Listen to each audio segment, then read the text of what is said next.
Now, I think we'd almost all agree that the biggest, most pivotal moment in the original trilogy, if not the entire Skywalker saga, the turning point of the whole damn thing, is when Darth Vader reveals to Luke that he's his father and then proceeds to literally reach out his hand and offer him the galaxy to rule it together as father and son. But for all intents and purposes, Luke chooses death over the power offered to him. He chooses death over the dark side and becoming anything like what his father is. And I say chooses death because Luke had no way of knowing or any reason to believe he'd actually survive that fall.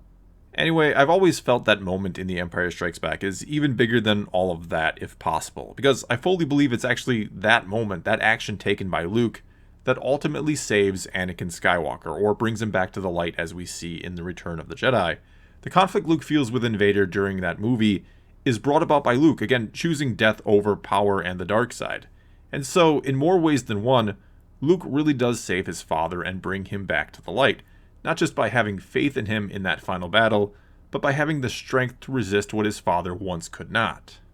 Because, again, going back to The Empire Strikes Back, when Darth Vader or Anakin sees his son reject everything he is and has become, to reject not only everything he's ever wanted, which is power and or control, but that his son would rather die than be anything like him, it begins to make him question everything for the first time since, well, probably for the first time since shortly after becoming Darth Vader.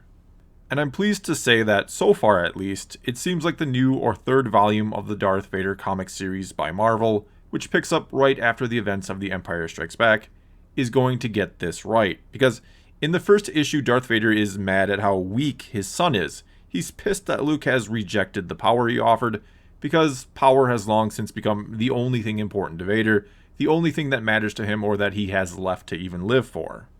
Which is, of course, the problem with the dark side itself, which is why it should never be used. It leads to suffering. It leads to a life where all you have to live for is the quest for more power, while living in constant fear of losing that power to someone else. A lesson beautifully told, ironically enough, by Palpatine when he recounted the tale of Darth Plagueis the Wise to Anakin, all the while unable to see that he himself had fallen into the same trap, where all he lived for was acquiring more and more power, but would nevertheless eventually lose it.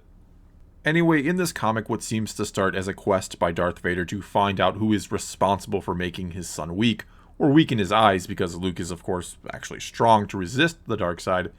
simultaneously turns into a trip down memory lane for Vader, as he sees some of the events that actually made him weak or led him to the dark side and turned him into this monster.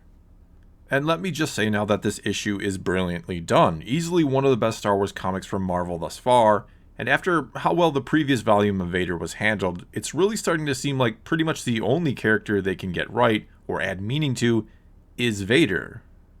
A lot of the other stories centered around the original trilogy time period and its characters come off feeling completely like unnecessary filler, like they have a time period to fill with something and money to be made, not like they have actual interesting stories to tell about these characters, most likely because the most important events for them tend to happen on screen, as should be the case.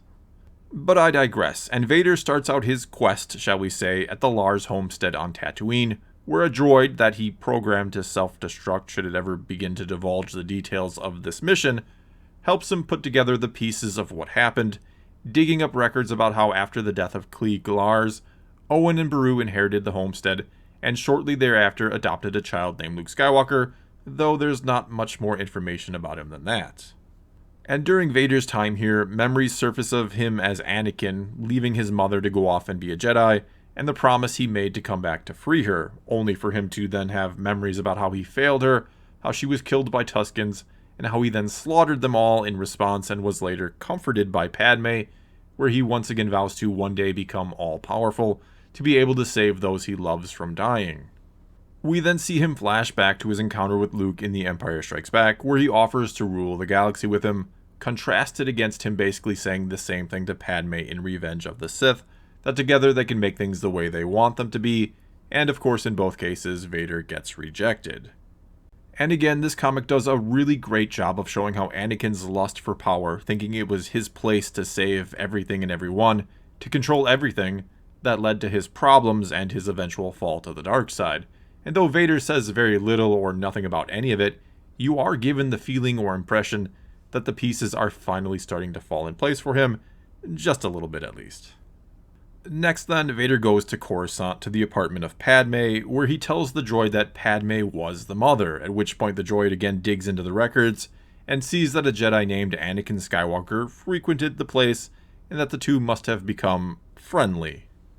And if I may interject for just a moment, it is a little odd that Owen and Beru didn't change Luke's last name or give him a different last name, or that Obi-Wan didn't suggest them to do that. I mean, I'm actually okay with the idea of basically hiding Luke in plain sight. I don't think Vader, had Luke never surfaced and blown up the Death Star and all that, I don't think he ever goes back to Tatooine or the Lars homestead otherwise.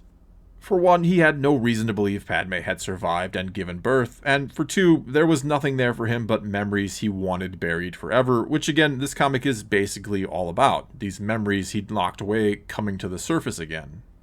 And yeah, I get it that despite what some people think, George Lucas didn't have every little detail worked out in his head when he wrote A New Hope back in the day. He wasn't thinking about how Luke would be hidden, and so that it would make more sense for him not to have the same last name as his father. He basically probably liked the name Luke Skywalker and ran with it, and originally he was going to be called Luke Starkiller, but that's a story for another time. Anyway, I suppose it is possible that the last name Skywalker was a very common or generic one in the galaxy at this time, that it's the equivalent of Johnson or Smith today in our world. Either way, looking at it realistically, there should probably be more people, and maybe there are, that perhaps put together that Luke Skywalker was just maybe the son of Anakin Skywalker, the rather famous war general from the Clone Wars, that the same last name wasn't just a huge coincidence. And Palpatine should have and would have certainly been one of those people, even though in the movies, Palpatine doesn't seem to figure it out until the events of The Empire Strikes Back, that Anakin's son survived and was now a threat to them. Although, more than likely, it's just the first time he's addressing it with Vader, which is very much implied in the first volume of the Darth Vader comic series that dealt with the events right after A New Hope, before the second volume went back to what happened immediately after the Revenge of the Sith. But getting back to it, while in Padme's apartment, Vader begins to wonder who exactly may have played a part in hiding Luke, if someone at some point had maybe even come back here. The droid then discovers a scout transmitter, which they track back to a planet that seems to be home to some type of rebel cell perhaps, and among them he finds none other than Padme herself, or almost certainly one of her body doubles that's still alive and fighting the good fight, and that's where the issue ends. And before going on here, no, I don't think there's any chance it's actually Padme, nor do I think or hope it's a clone or anything stupid like that. One of the major gripes with the Star Wars comics from Marvel I have is that they tend to try too hard and go a bit over the top sometimes, that they try to make themselves more than they should or need to be, especially considering they have very little wiggle room because we know the major story beats of the original trilogy. The first volume of the mainline Star Wars series, for example, which lasted 75 issues and restarted a couple weeks ago now, makes it feel like our heroes, Han, Luke, and Leia primarily, had a new exciting adventure every week that they got into and out of danger countless times between the events of A New Hope and The Empire Strikes Back, which is only a 3-year gap. And though granted this is just a fictional story, it begins to feel very unbelievable that so many crazy things happened to them in just 3 short years. Furthermore, they try to make all these events feel big and grandiose and important, which I don't necessarily blame them for, yet we all know nothing all that big or important can happen. We know none of these characters are going to die or discover or have any major revelations. We know Han and Leia are not getting together until The Empire Strikes Back, yet it's teased way too much in those comics. And so I really hope this Vader run doesn't feel the need to go over the top or to run unnecessarily long. Just give us the story of how a spark of light reignited in Vader, the one Luke would eventually see, without doing something utterly absurd like bringing Padme back to life, or making it that she somehow never died and has been in hiding all this time, which again, I don't think is the case. I don't think they're going there. This has to be one of her bodyguards that maybe knew the whole truth about her and Anakin, and may even know, or at least suspect, who Luke Skywalker really is. Either way here, the first issue did something that not all, or even most, of the Star Wars comics from Marvel do. They made me interested to read the next one. Like I said at the start, I've always thought that the moment in The Empire Strikes Back where Luke rejects Vader was the beginning of Anakin finding a way to reject or push out Vader. I just think it's so fitting that Luke rejecting the dark side is what creates the spark inside of Vader, that conflict in him. That his son, like Padme before him, being so repulsed by him and the idea of ruling the galaxy, that it finally makes Vader, or Anakin Skywalker, see what he has become. Well, that's all I've got for you this time. Now it's your turn to tell me if you've read this comic and what you thought about it. Or tell me what you think about the idea that Luke is the one that creates the conflict in Vader, the same conflict he's later going to, in a sense you could say, exploit to bring his father back to the light. Whatever the case may be, leave a comment below and let's talk some Star Wars. And until next time, thanks for watching.